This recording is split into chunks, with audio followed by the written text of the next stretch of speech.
huwag kang iidlip sa eskwelahan nyo na may kwento-kwento na dati raw yung sementeryo. Story time. Sa paaralan namin, di na bago sa aming mga guro at mga residenteng nakatira malapit doon na makakita o makaramdam ng mga multo, espiritu, ibang elemento at minsan mga malalakas na multo dahil ang aming paaralan ay katabi lamang ng sementeryo. Ako nga pala si Jun at ang kwento ko ay nangyari noong nasa grade 2 ako. Maghahapon na noon at ang lakas ng ulan.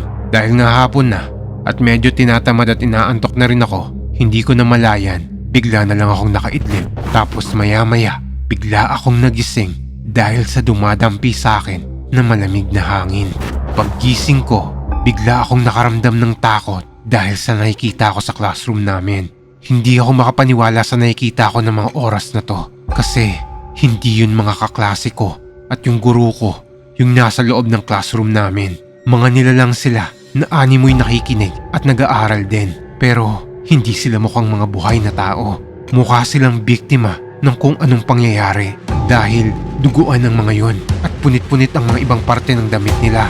At animoy nakatingin lang sila sa iisang direksyon ng pisara ng classroom.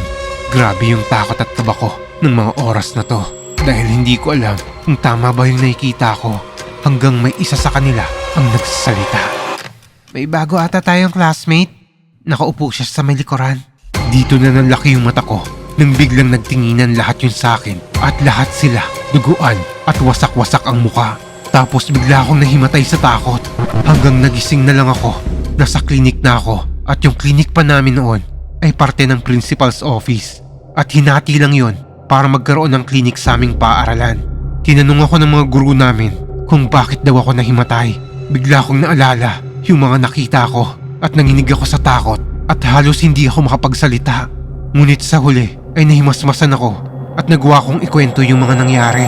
Nang biglang may inamin sa akin yung principal at ibang guru sa amin.